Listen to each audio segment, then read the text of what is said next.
Mes amis Gémeaux, bonjour et bienvenue sur la chaîne Tarot à merveille. Pour votre tirage général, ceux qui me découvrent, soyez les bienvenus. J'espère que vous allez bien. Allez, c'est parti. Vous êtes là. Et je ne dis pas ça à la légère, parce que sur les milliers de personnes qui auraient pu tomber sur cette vidéo, c'est vous qui êtes ici maintenant à cet instant précis. Il y a quelque chose de vertigineux dans cette réalité quand on y pense vraiment. Parmi toutes les vidéos, tous les contenus, toutes les distractions possibles, quelque chose dans votre être a dit oui à ce moment. Et ce oui ne vient pas de votre curiosité, il vient de bien plus profond. Je vais vous demander quelque chose d'inhabituel. Pendant les minutes qui viennent, ne cherchez pas à comprendre ce que je dis. Ressentez-le. Laissez les mots glisser sous votre peau, au lieu de les attraper avec votre tête. Ce que j'ai à vous transmettre ne s'adresse pas à votre intellect. Ça s'adresse à cette partie de vous qui sait des choses avant de pouvoir les formuler. Cette partie qui se réveille parfois au milieu de la nuit avec une certitude inexplicable. Cette partie qui frissonne quand la vérité passe tout près. Commençons par une question simple. Qu'est-ce que ça veut dire? Être prêt? Vous pensez peu? Est-ce que c'est une question facile? Être prêt, c'est avoir tout prévu, c'est s'être préparé, c'est avoir les bonnes cartes en main, le bon plan, le bon état d'esprit. C'est ce qu'on nous a appris. Prépare-toi et tu seras prêt. Travaille dur et tu seras prêt. Guéris tes blessures et tu seras prêt. Mais si je vous disais que tout cela est faux, si je vous disais que la préparation telle que vous la concevez est en réalité l'obstacle le plus élégant que votre peur ait jamais inventé, parce que tant que vous vous préparez, vous n'agissez pas. Tant que vous attendez d'être prêt, vous restez exactement là où vous êtes. Et votre peur le sait, elle le sait parfaitement. C'est pour cela qu'elle a déguisé l'immobilité en sagesse. C'est pour cela qu'elle vous murmure chaque jour, pas encore, pas maintenant, bientôt quand tu seras prêt. Mais voilà ce qui arrive, et c'est pour cela que personne ne s'y attendait. La vie a décidé de ne plus attendre votre permission. Quelque chose s'est mis en mouvement, pas dans le futur, pas dans un hypothétique demain, maintenant. En ce moment même, pendant que vous écoutez ces mots, les pièces bougent sur l'échiquier de votre existence, des pièces que vous ne contrôlez pas, des pièces que vous ne voyez même pas, et elles convergent vers un point de bascule, le genre de moment après lequel on ne revient pas en arrière, non pas parce qu'on ne peut pas, mais parce qu'on ne veut plus. Ce point de bascule ne ressemble pas à ce que vous imaginez. Oubliez les scénarios grandioses. Oubliez l'idée d'un événement spectaculaire qui fracasse votre quotidien. Ce qui arrive est à la fois plus discret et infiniment plus puissant. C'est un changement de perception, un moment où vous allez voir la même réalité, le même décor, les mêmes visages, mais à travers des yeux neufs, comme quand on regarde un tableau qu'on connaît par cœur et qu'on remarque soudain un détail qu'on n'avait jamais vu, un détail qui change tout le sens de l'œuvre. Ce détail, dans votre vie, c'est vous. Vous êtes le détail que vous n'aviez jamais vraiment vu. Et quand vous allez enfin vous percevoir tel que vous êtes, pas tel que les autres vous ont décrit, pas tel que vos échecs vous ont défini, pas tel que vos peurs vous ont réduit, quelque chose va se fissurer dans la structure même de votre réalité. Pas se briser, se fissurer. Et à travers cette fissure, une lumière va entrer. Une lumière que vous portiez en vous depuis toujours, mais que vous aviez recouverte de couches et de couches de doute. Je voudrais revenir au mot « prêt » un instant, parce que ce mot a une racine fascinante.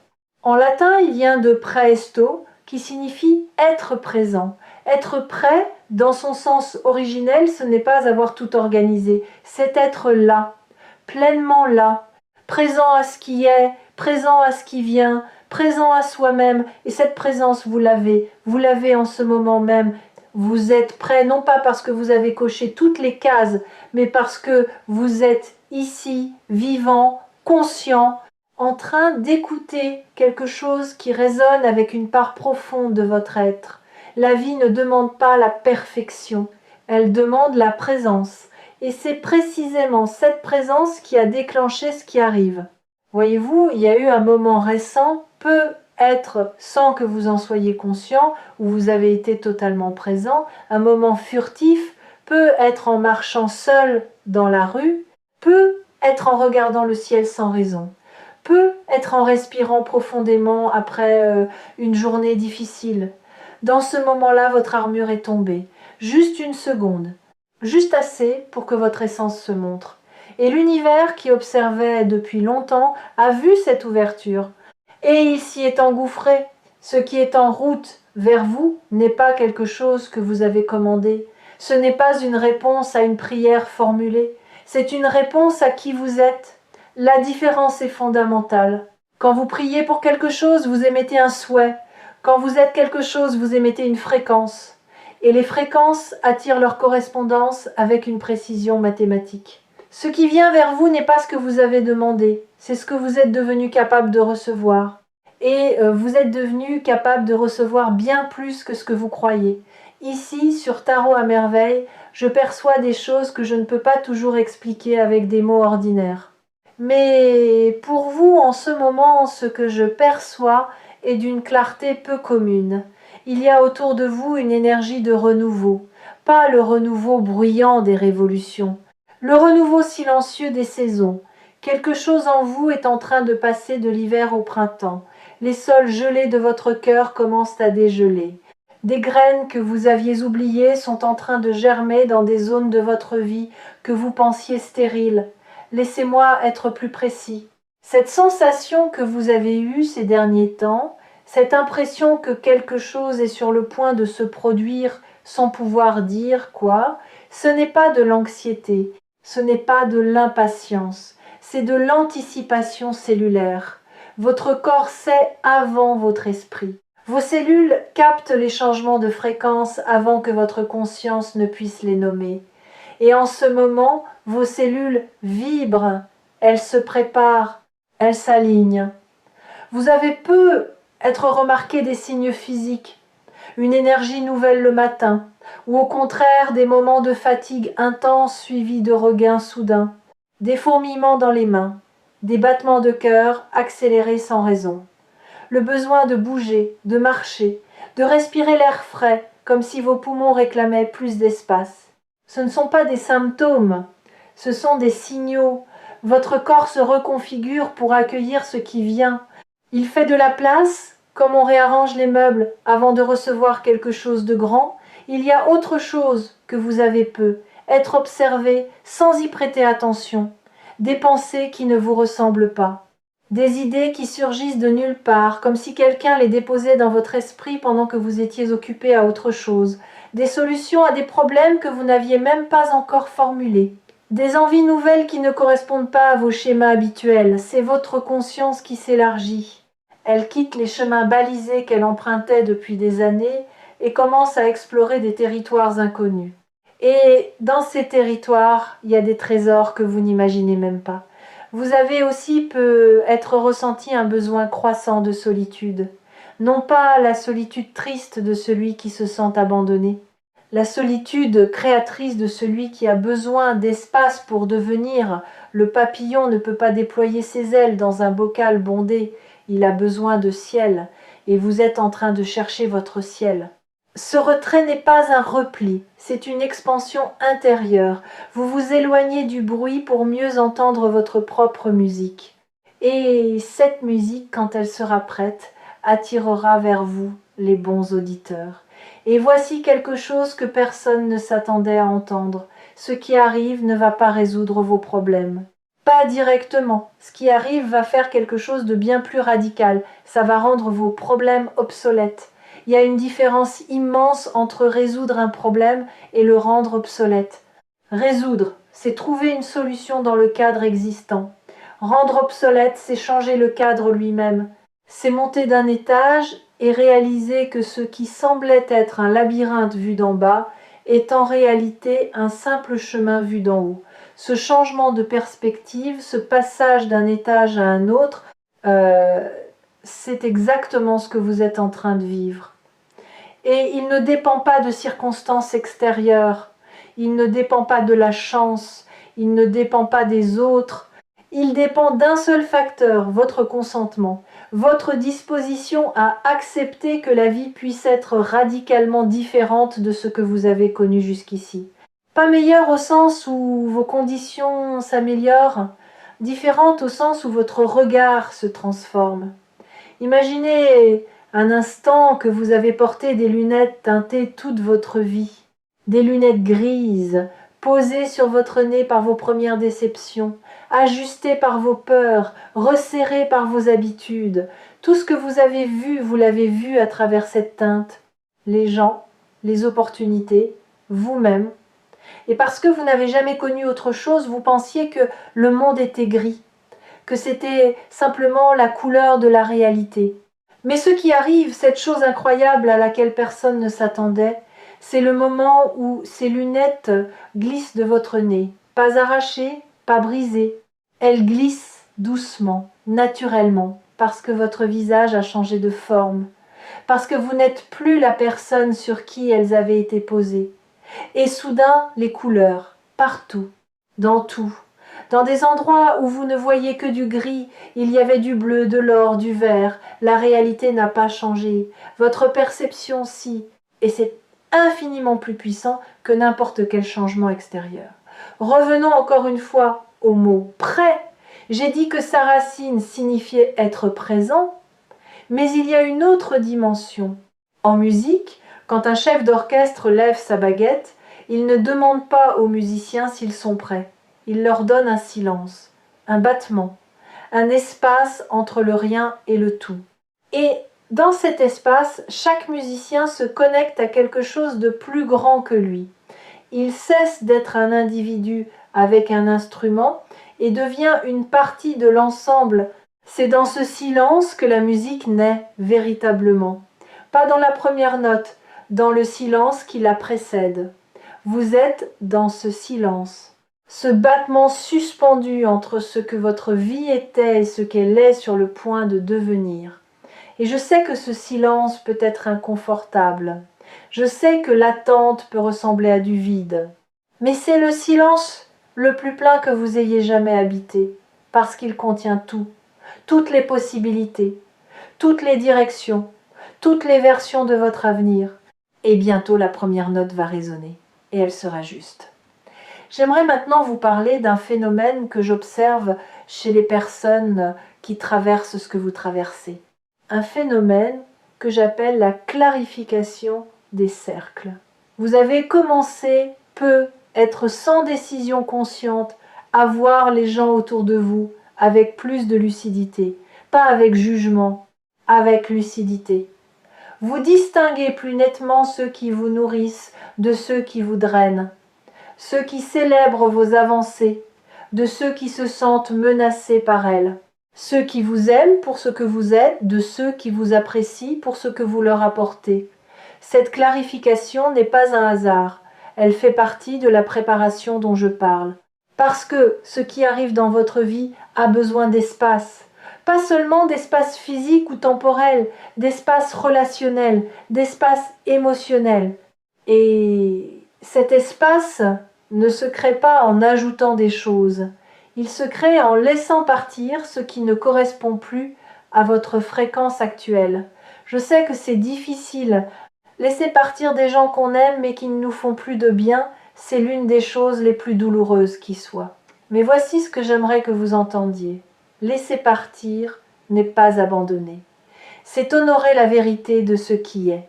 C'est dire « je te respecte assez pour ne pas te forcer à être ce que tu n'es pas et je me respecte assez pour ne pas rester là où je rétrécis. » Certaines de ces séparations se feront en douceur, d'autres seront plus abruptes. Mais toutes auront un point commun.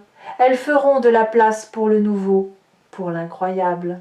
Pour ce à quoi personne ne s'attendait, vous y compris. Il y a une image que j'aime utiliser pour illustrer ce processus. Pensez à un port rempli de vieux bateaux amarrés, des bateaux qui ne naviguent plus, des bateaux qui prennent de la place, qui bloquent les quais. Tant que ces bateaux restent là, aucun nouveau navire ne peut accoster. Et le port, même plein, est en réalité vide de vie. Vider le port, ce n'est pas perdre ses bateaux, c'est retrouver la mer. C'est dire à l'océan, je suis ouvert, envoie-moi ce qui est vivant, ce qui bouge, ce qui navigue encore. Et l'océan répond toujours, toujours. Et dans cet espace libéré, quelque chose va commencer à pousser, pas immédiatement, pas du jour au lendemain, mais avec la certitude tranquille de la nature qui fait son travail, vous allez sentir une confiance nouvelle, pas la confiance arrogante de celui qui croit tout savoir. La confiance douce de celui qui accepte de ne pas savoir et qui avance quand même. La confiance de l'enfant qui apprend à marcher, qui tombe et qui se relève et qui n'a pas encore appris à avoir honte de ses chutes, cette confiance va devenir votre boussole.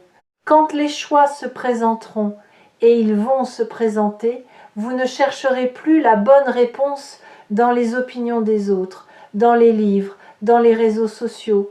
Vous la chercherez dans votre ventre, dans cette sensation que vous connaissez bien mais que vous avez si souvent ignorée, ce nœud qui se forme quand quelque chose n'est pas juste.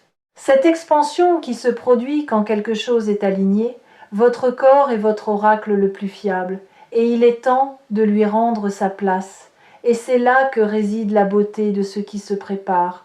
Vous n'allez pas devenir quelqu'un d'autre, vous allez devenir plus vous-même. Toutes les qualités que vous avez étouffées par peur de déranger, toutes les aspirations que vous avez tues par peur du ridicule, tous les élans que vous avez retenus par peur de l'échec, ils vont refaire surface. Mais cette fois, au lieu de les réprimer, vous allez les laisser respirer. Vous allez leur donner de l'air, de la lumière, de la place. Et en les libérant, vous allez découvrir que ces parts de vous, que vous considériez comme des faiblesses, étaient en réalité vos plus grandes forces. Votre sensibilité n'est pas une fragilité. C'est un radar d'une précision redoutable. Votre tendance à trop réfléchir n'est pas un défaut. C'est la marque d'un esprit qui refuse la superficialité. Votre besoin de profondeur dans les relations n'est pas de l'exigence. C'est le refus de gaspiller votre temps dans des connexions qui ne nourrissent pas votre âme. Tout ce que vous avez considéré comme trop chez vous, trop sensible, trop intense, trop exigeant, trop rêveur, c'est exactement ce qui fait de vous quelqu'un d'irremplaçable. Et le monde est sur le point de vous le montrer d'une manière que vous ne pourrez plus ignorer. Parlons un instant de ce qui vous a amené à douter de vous-même. Il y a eu des moments dans votre vie où votre confiance a été volée, pas perdue, volée, par des mots prononcés au mauvais moment, par des regards qui vous ont réduit, par des silences qui vous ont fait croire que vous ne méritiez pas d'être entendu. Ces moments se sont empilés les uns sur les autres comme des sédiments, et avec le temps ils ont formé une couche dure entre vous et votre véritable nature. Cette couche, vous l'avez prise pour du réalisme. Vous avez appelé ça avoir les pieds sur terre. Mais en réalité, c'était un blindage. Un blindage qui vous protégeait de la douleur, mais qui vous coupait aussi de la joie. Ce qui arrive de si incroyable, c'est que ce blindage est en train de se dissoudre. Pas sous l'effet d'une volonté héroïque, pas grâce à un travail acharné sur vous-même. Il se dissout parce que sa date d'expiration est atteinte. Il a fait son travail. Il vous a protégé quand vous en aviez besoin. Mais aujourd'hui, vous n'en avez plus besoin et votre être le sait. C'est pour cela que vous vous sentez parfois étrangement vulnérable ces derniers temps. Pas fragile, vulnérable. Il y a une nuance capitale. La fragilité, c'est quand on peut être brisé. La vulnérabilité, c'est quand on choisit d'être ouvert. Et l'ouverture est la condition même du miracle. Si vous suivez les messages partagés ici sur Tarot à merveille, vous avez sans doute perçu un schéma. Les choses les plus transformatrices de votre vie ne sont jamais arrivées quand vous étiez blindé. Elles sont arrivées quand vous étiez ouvert, quand votre garde était baissée, quand vous aviez cessé, ne serait-ce qu'un instant, de contrôler chaque variable. C'est dans ces brèches que la grâce s'infiltre. Et en ce moment, vous êtes une magnifique brèche. Je voudrais maintenant faire quelque chose avec vous. pas un exercice, plutôt une expérience. Pensez à la dernière fois où vous avez été véritablement surpris par la vie. Pas une surprise organisée par quelqu'un, une surprise authentique. Un moment où la réalité a dépassé vos attentes d'une manière que vous n'auriez jamais pu imaginer. Retrouvez cette sensation dans votre corps, la stupéfaction mêlée à la joie, l'incrédulité qui se transforme en gratitude, ce rire nerveux qui monte quand on réalise que la vie est bien plus généreuse que tout ce qu'on avait osé espérer. Cette sensation, gardez-la, parce que c'est exactement ce que vous allez ressentir bientôt. La vie s'apprête à vous surprendre de nouveau, et cette fois, la surprise sera à la mesure de tout ce que vous avez traversé. Pas comme une compensation, pas comme une récompense, comme un écho.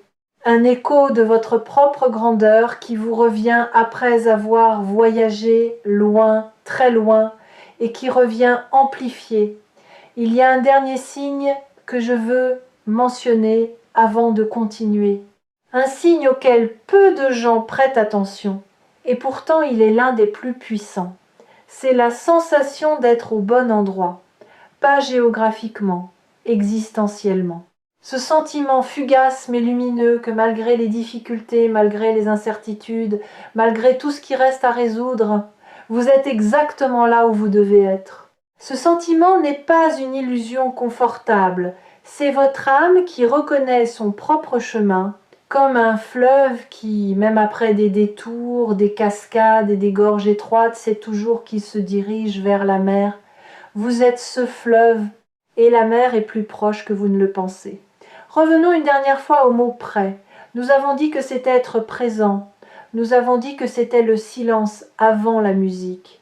J'aimerais ajouter une troisième couche.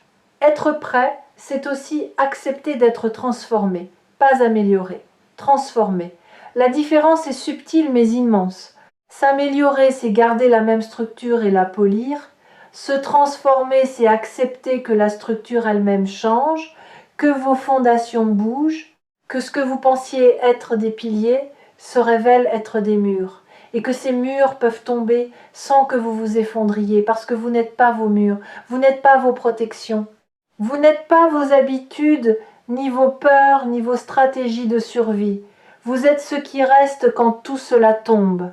Et ce qui reste, je vous l'assure, est bien plus vaste, bien plus lumineux, bien plus puissant que tout ce que vous avez construit autour. Ce qui arrive est incroyable, oui, mais pas dans le sens du spectacle. Incroyable dans le sens littéral du terme. Difficile à croire. Vous allez avoir du mal à croire que c'est pour vous. Vous allez chercher la faille, l'arnaque, le piège, parce que votre histoire vous a appris à vous méfier du beau, à attendre la chute après chaque élévation, à chercher l'ombre derrière chaque lumière. Mais cette fois, il n'y a pas de piège, il n'y a pas de chute programmée. Il y a simplement la vie qui tient sa promesse la plus ancienne, celle que tout finit par s'équilibrer, que ce que vous avez donné vous revient, que ce que vous avez enduré vous a rendu plus fort, pas plus faible, que chaque larme a arrosé un sol que vous allez bientôt voir fleurir, et cette floraison ne sera pas silencieuse, elle sera vue par les bonnes personnes, au bon moment. Votre transformation va devenir visible, non pas parce que vous la montrerez, mais parce qu'elle irradiera de vous comme la chaleur irradie d'un feu. Les gens le sentiront, certains seront attirés, d'autres seront déconcertés, mais tous sauront au fond d'eux que quelque chose en vous a changé de manière irréversible. Alors voici mon dernier mot pour vous. Ne vous préparez pas, soyez prêts et vous l'êtes déjà. Pas parce que vous avez tout compris, pas parce que vous avez tout guéri, mais parce que vous êtes là, debout, vivant, le cœur ouvert malgré tout ce qu'il a traversé. Et c'est la définition même du courage, pas l'absence de peur, la présence malgré la peur. Ceux qui arrivent ne s'attendaient pas à ce que vous soyez parfait, ils s'attendaient à ce que vous soyez vous, et vous l'êtes. Magnifiquement, imparfaitement, courageusement vous. Merci d'avoir partagé ce moment. Merci de votre présence. Et n'oubliez pas de revenir ici sur Tarot à merveille chaque fois que votre cœur a besoin de se souvenir de ce qu'il sait déjà. La première note est sur le point de résonner. Écoutez bien